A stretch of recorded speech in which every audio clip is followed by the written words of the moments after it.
5:46, greatest hits radio. Confessions time is on the way. Brand new confession for this week. Don't forget that podcast is available. A lovely fresh one landed on Friday. Full of lots of fine tales. Anyway, it's drinks time. What have you selected from the trolley today, Suze? Well, a popular one of lots of landlords today, and funnily enough, it's called Landlord. Timothy Taylor Landlord Pale Ale. Won loads of awards. It's made in Yorkshire from spring water. Very tasty. 4.3%. Delicious. Okay, very good. I'll have a polite half a little bit later on. Thank you very much. Matt doesn't drink anything or eat anything on Mondays. Just dust and air. Correct. Dust. So today's confession is anonymous. So that's who we have to address for this tale, and you're about to find out why. Oh. Simon, Susie, Matt, Holly, and Katie. Katie. Excellent. Well done. Going back a while. I want to confess and take responsibility for being a less than perfect parent. This has taken me 9 years to pluck up the courage to write to you, as I am so repulsed by the trauma that I have caused my children, especially my daughter. Okay. Oh dear. Let me take you back. My husband and I have 2 children, whom we'll call them Howard and Hilda. Howard, the elder, was a sweet baby who ate, slept and gurgled like the ideal child, leading us into a false sense of security. Then along came Hilda, who could be described as the devil incarnate. To say she was a high-spirited baby and toddler is an understatement. There was an incident at the nursery when she pushed another child down the stairs, but that's another story. Right. If she could remember doing it, she would confess to it. It's like Omen 2. This is. It's a little bit. However, we loved her with all our hearts, as she was the feisty side of our personalities. My confession starts when Hilda was just 6 years old and Howard was 8. We had to take our newly adopted kittens to the vet for their initial checks, vaccinations and microchipping. The visit went well, and both children were curious about what was happening and why the kittens needed these procedures. We also had an elderly cat, and they asked if Turnip, not her real name, I've changed that. Have we? Yes, Good. needed to be vaccinated and chipped too. I replied, oh yes, we got her chipped a couple of years ago. And then, I don't know why, but I carried on with, in fact, we had the vet chip Hilda at the same time. Oh. What? Since she had a disposition to run off as a toddler. Of course, we didn't have Hilda chipped. No. You don't do that with children. No. I don't know why I said it, but the little fib slipped out before I could stop it. My husband and I thought nothing more of it until years later, 10 years later to be exact, when both children were becoming young adults. We were chatting with Howard, Hilda was out with her friends, and the topic came up about when we pretended that we'd had Hilda microchipped. My husband laughed and we reminisced about how funny it was. Then we noticed Howard's expression change. You mean to say Hilda wasn't chipped? He asked. Of course not, we responded. That would be against her human rights. He then laughed and said, but we believed you. She is going to be so angry. We were taken aback and decided, like cowards, never to bring the topic up again. We don't know if Howard ever told Hilda. If Howard had told her, she's holding on to the information and will probably discover she knows. We'll probably discover she knows by the quality of care home that she puts us in our old age. Very good point. Our guilt intensified when we finally received an ASD diagnosis for Hilda the following year, especially since one of her markers is that she takes everything literally. Okay. Wow. So, Simon and everyone, I want to confess for misleading our diagnosed and, to be honest, undiagnosed children into believing that the spirited toddler was microchipped like a cat so that we could keep track of her. We seek forgiveness from you and Hilda for being dishonest parents. It was just for a laugh. I hope you can forgive me. I struggle to forgive myself. Best regards. Please keep this anonymous, just in case she doesn't know. Right.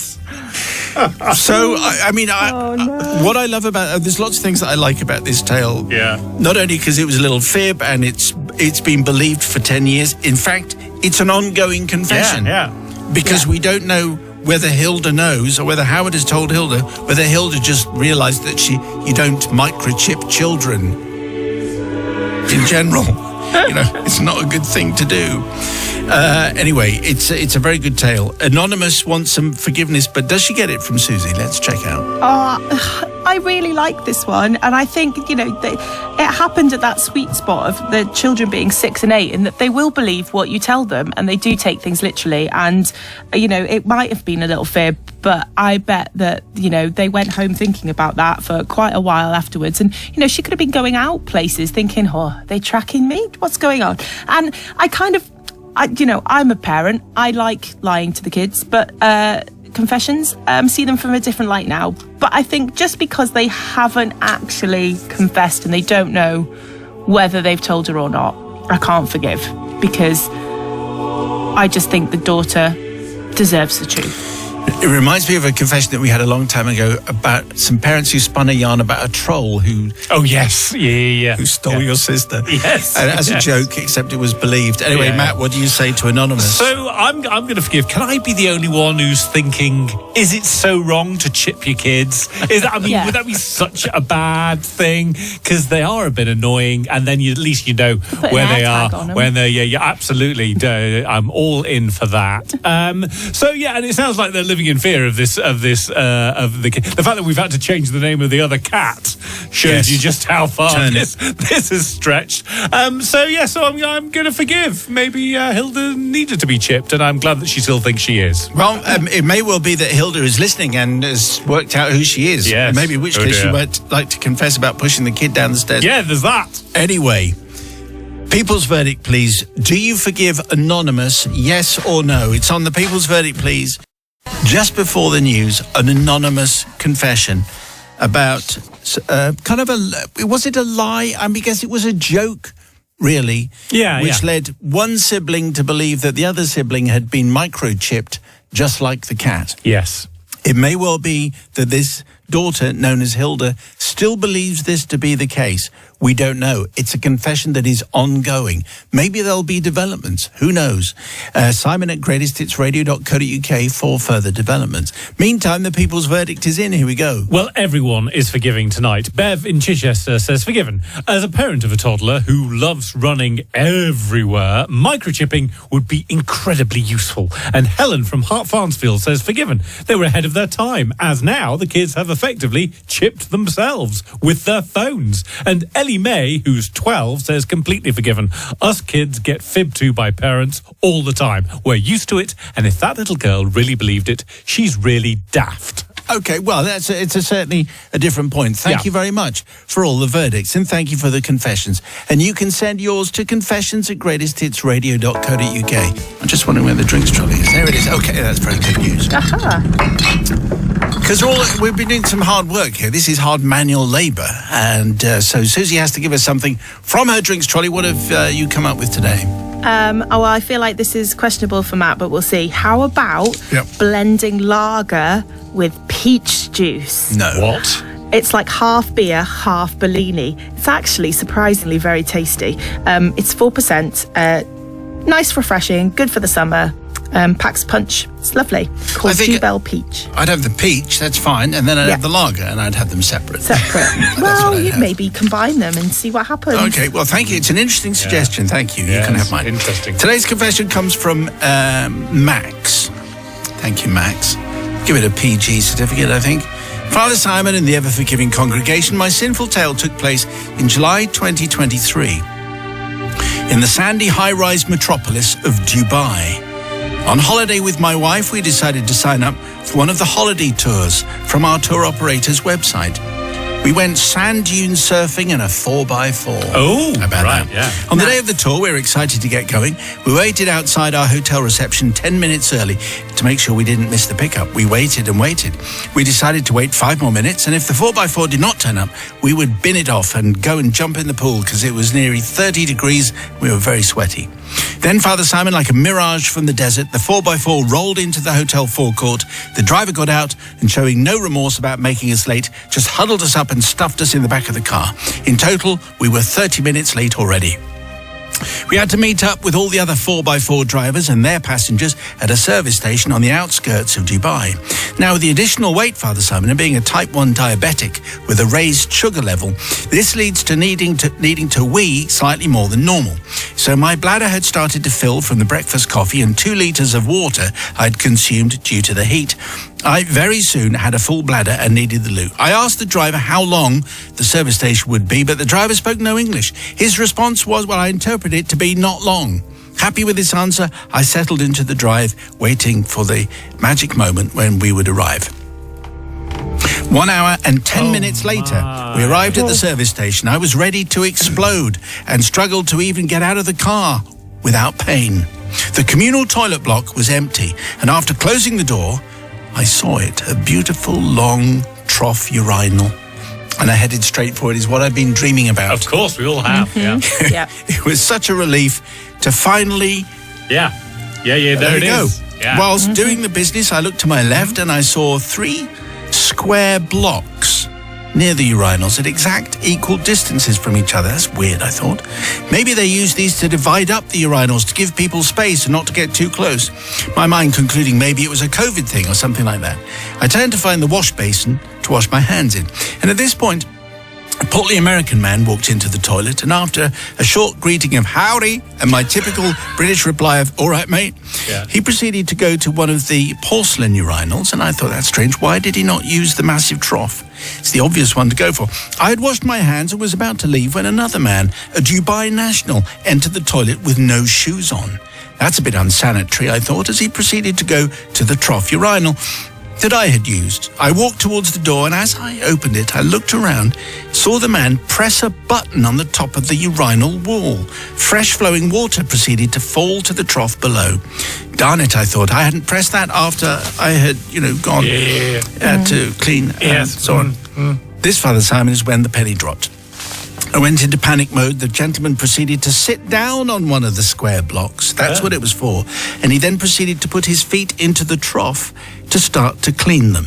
I wanted the world to swallow me up at this point, realizing that if the man had come into the toilet block just 2 minutes earlier, he would have seen me doing my thing where he was now cleaning his feet.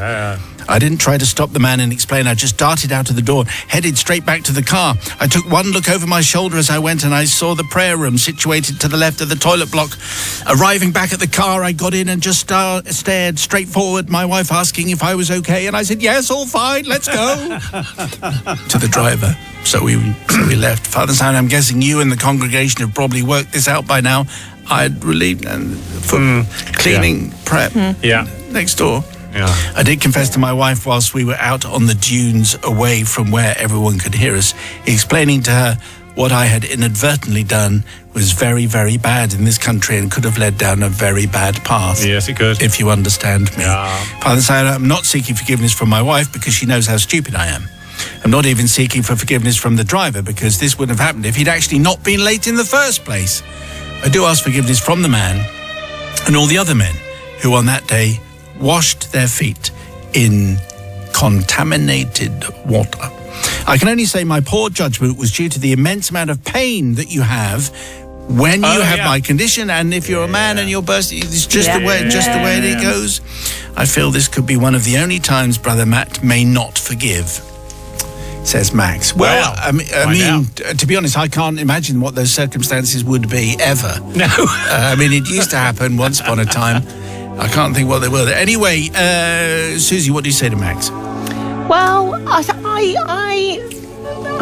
feel for Max because, he has got a medical issue, as he said, and, needing to go wasn't their fault. But also, couldn't he have preempted it happening? Like when he was waiting for the late 4x4, couldn't he say, it's been half an hour now. Shall I just, to be safe, try and go for a pee now? Whenever you go anywhere, before you get in the car, you have to go for a pee, even Wise if words. you don't want one. You see, he's not married to you, is he? So always the rules in my house. So, and I feel like it is a kind of a sacred space, and I just think he might not have done it, and maybe it was a misunderstanding, but it was a bit disrespectful and disgusting. Surely he could have just poked in his head in one of the toilet rooms and seen that there was actually a toilet in there and solved the problem. Anyway, well, Brother Matthew. Well, he should have gone in one of the toilet rooms. Maybe. I'm going to forgive because I mean he didn't know, did he? He didn't know what was going on with the blocks and the water coming from the sky.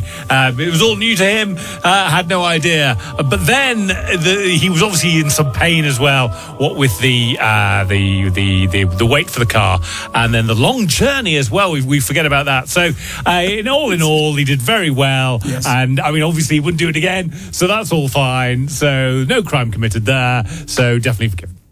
You sure? Yep. Okay. We're just checking. All right. So it's the people's verdict.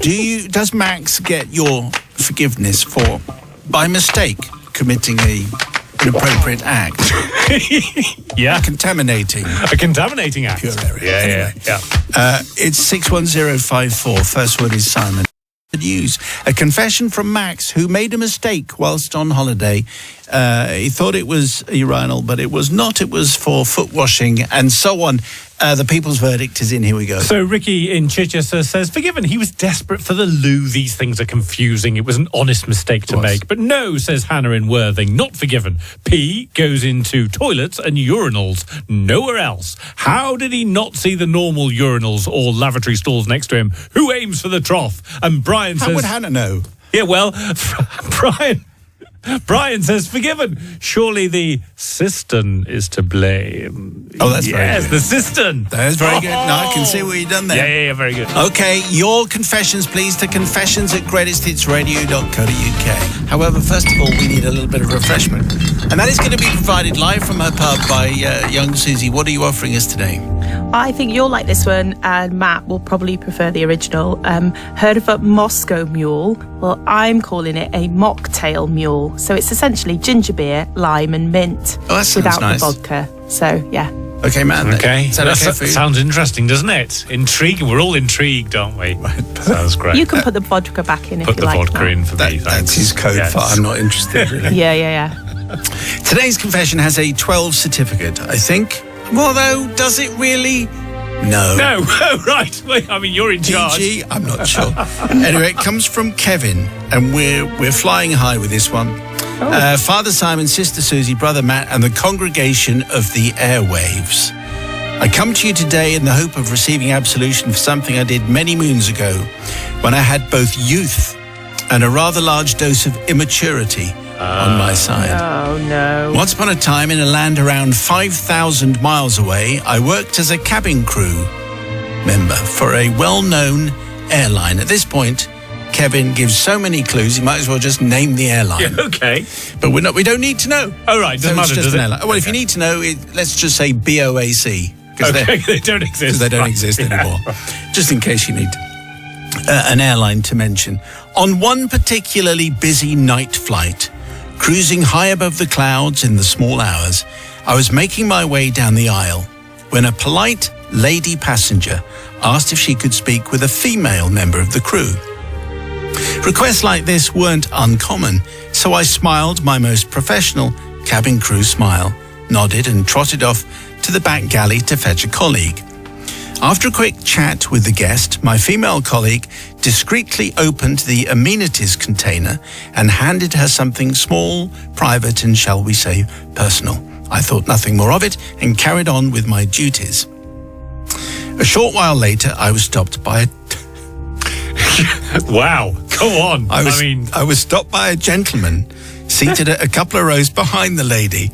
He leant in and said to me in all sincerity, "Excuse me, I'd like the same thing the lady got."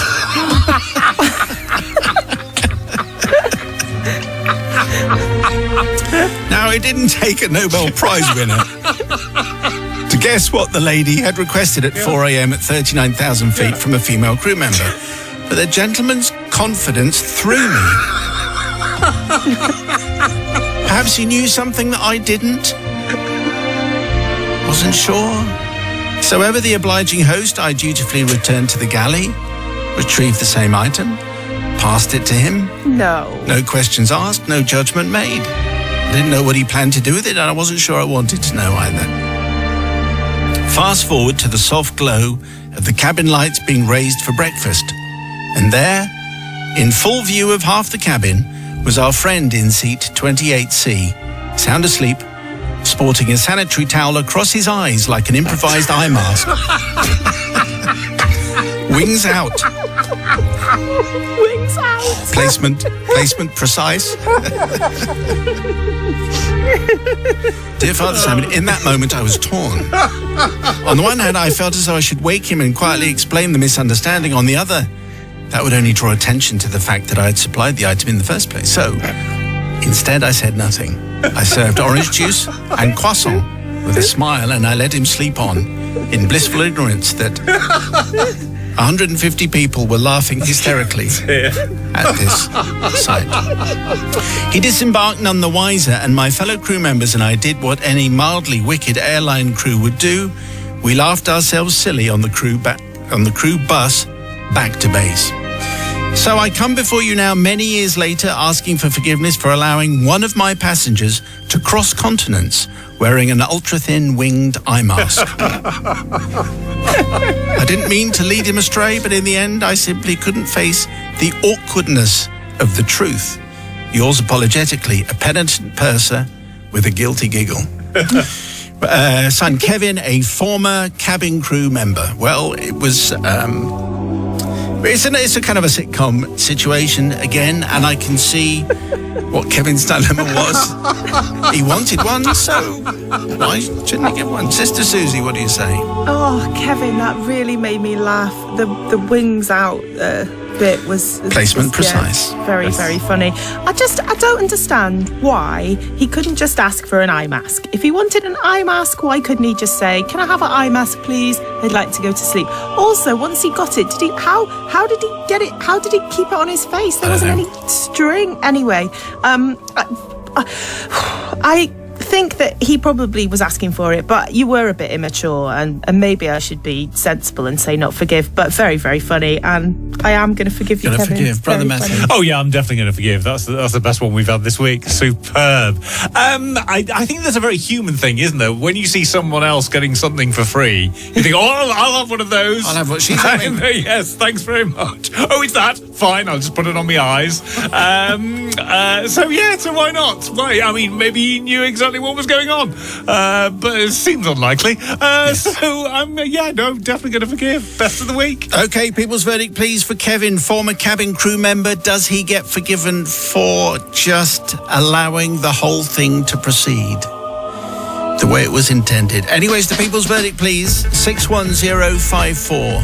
That is the text number. The first word is Simon for the people's verdict. 61054. First word is Simon.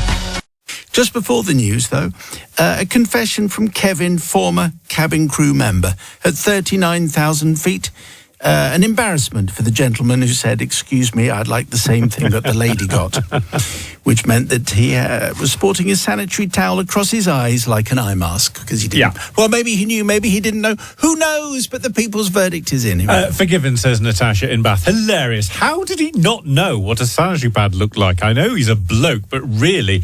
Juliet, forgiven. I was laughing so much I had to stop the car, which was fortunate as it meant I didn't squash my neighbour's dog who'd escaped. Oh, good. Tragedy averted. Good. Courtesy of comedy. Keep these fab ones coming. And Magnus says, definitely forgiven. BOAC really gave you wings. He could have used it to shine his shoes before disembarking, That's a very, very good point. Okay, thank you for the verdicts, and thank you for the confessions. Keep them coming, please.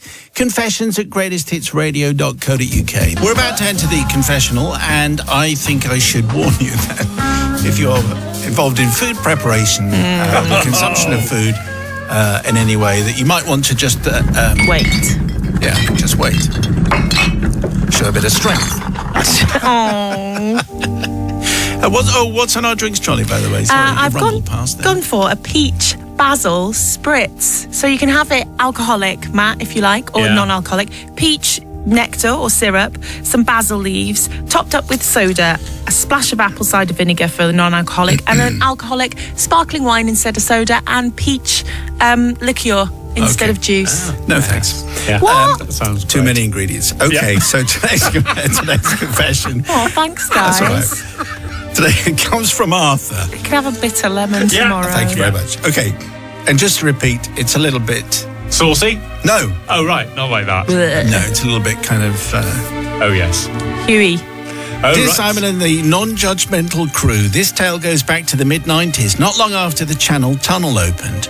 At the time, I worked for an events company, running a fleet of motorhomes that were used at county shows and local motor shows as a sort of mobile showroom.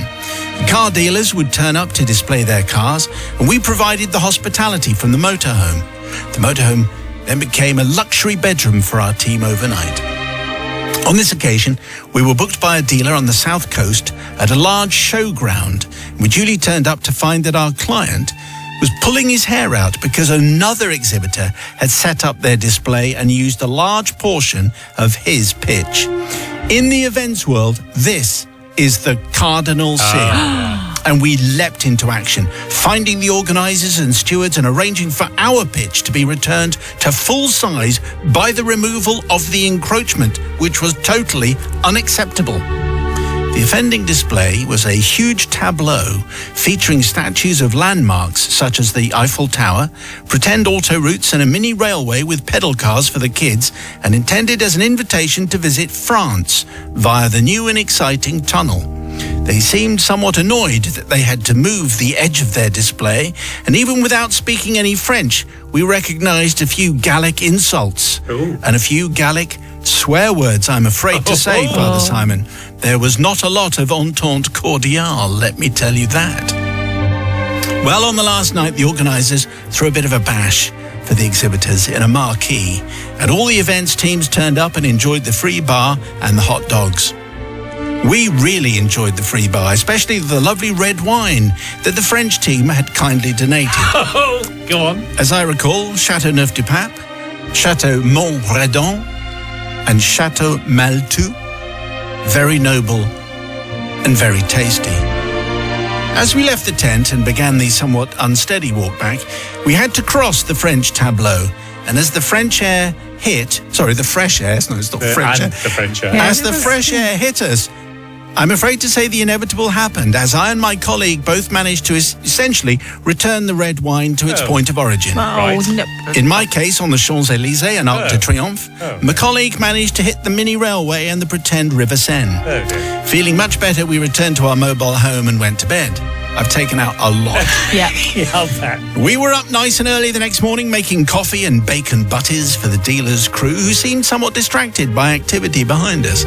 We wandered over and saw the French build team desperately trying to, shall we say, récupérer la situation. Shall we say that? I don't think we shall. Récupérer la situation. Situation. Mais ça n'allait pas bien. And the reason? Trop de vomi. Oh, true. For me. Super trop. Super true. Yeah. They were not impressed, and they glared at us, muttering in annoyed tones. It took a few hours of mopping and drying, and we almost felt guilty. Almost. Simon, we need to ask forgiveness not from the French build crew, who were rude. They were rude, and they started it, and were very Gallic. But from the parents of a lovely young boy who placed their child in a railway pedal car, only to find that bit hadn't actually been cleaned. Just- No. I can still hear the screams, and I haven't touched red wine since. And I hope that will be taken into consideration as the verdicts are pronounced. I know how this is going to go already. Yeah. Susie, this is abuse of good French wine. It is abuse of good French wine. And, if you can't handle it, you shouldn't drink it. Or Yeah. you shouldn't drink that much. Know your limits, I'm going to say. And that poor child covered in sick in a pedalo. No, just disgusting. And just because the people were rude doesn't mean you be sick everywhere. You should know better. Tut. Trop de vomi. Yes, trop de vomi. I'm going to forgive because our Unconvincingly. our Gallic cousins came over and they took too much of the pitch, didn't they? That was it. They very much moved the borders far too close there, and then set up and then had to go back, and they weren't very nice about it. And then I thought there might have been. Was there something in the wine? We don't know. There's no way of knowing. But I'm going to say there was something in the wine. There might have been something in the wine, maybe. So they've got the comeuppance there, haven't they? So You don't think it was just Arthur and then consuming too much? it was all in the Seine, and maybe the little Hugo should have looked where he was sitting before he got into the train. So for all those reasons, I'm going to forgive. Right. Okay, well, let's see what happens on the People's Verdict, please. 61054 on the text. Forgiveness for Arthur, yes or no? 61054, and the first word is silent. We had a confession from, we called him Arthur, and it was the story of an events company, a motorhome, some Chateau Neuf de Pape, some Chateau Montredon, and Trop de Vomi. And the verdict is in. Here we come. Not forgiven, says Zara in Manchester. Ew. Could they not make it to the bathroom? You don't just vom everywhere. Sarah from Devon says, not forgiven. Oh dear, I normally forgive anything if it means Simon speaks French, but not this. Yuck. But Kerry in Newcastle says, forgiven. We've all been there. Free bar, getting too drunk at a work do. I'd probably have done the same. Really? Is that right? Well, thank you very much for all the verdicts, and thank you for the confessions. And if you have one, please send it to confessions@greatesthitsradio.co.uk.